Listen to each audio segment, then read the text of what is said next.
খালাস পেয়ে গিয়েছিল আমাদের ভাইরা, জানেন না এই ঘটনা আপনারা? তাহলে গভর্নমেন্ট টু গভর্নমেন্ট চিঠি দেওয়া হয়। সপ্তম হিজরিতে বিষ্ণু ইসলাম সব সুপার পাওয়ারের কাছে চিঠি দিলেন, রোমান সম্রাটের কাছে, পারস্য অধিপতির কাছে, মিশরের অধিপতির কাছে, সবার কাছে চিঠি লিখলেন। চিঠির ভাষা ছিল এরকম: মিন মুহাম্মাদিন রাসূলিল্লাহ ইলা মুকাওকিস আযীমিল কিবত।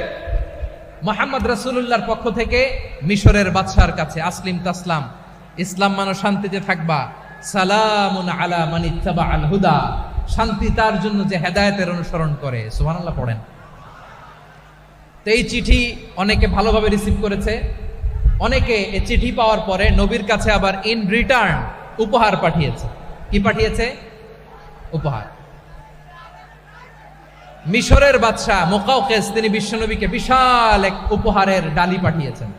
মিশরের বাদশা মুকাওকিস ছিলেন ধর্মে খ্রিস্টান। কি উপহার দিয়েছিল আমার নবীকে? শুনতে মনে চায়?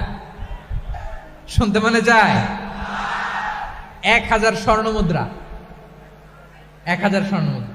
2টা খ্রিস্টান দাসী, একজনের নাম মারিয়া বিনতে শামউন আল কিবতিয়া, আরেকজনের নাম সিরিন বিনতে শামউন আল কিবতিয়া। একজন খ্রিস্টান দাস 20 থান কাপড় জামা বানানোর জন্য, আমরা নবী যেন সেলাই করে জামা বানাতে পারে এজন্য 20 থান কাপড়, 20 থান ফাইন গার্মেন্ট। সুবহানাল্লাহ পড়বেন না?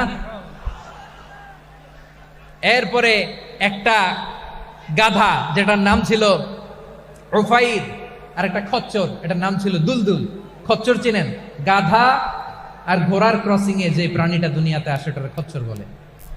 তো এই যে সুপার পাওয়ার খ্রিস্টান বাদশার কাছে নবী চিঠি লিখলেন, ওই খ্রিস্টান বাদশা আমার নবীকে উপহার দিল। বিশ্বনবী এই উপহারগুলো সানন্দে গ্রহণ করেছে। সুবহানাল্লাহ পড়বেন না?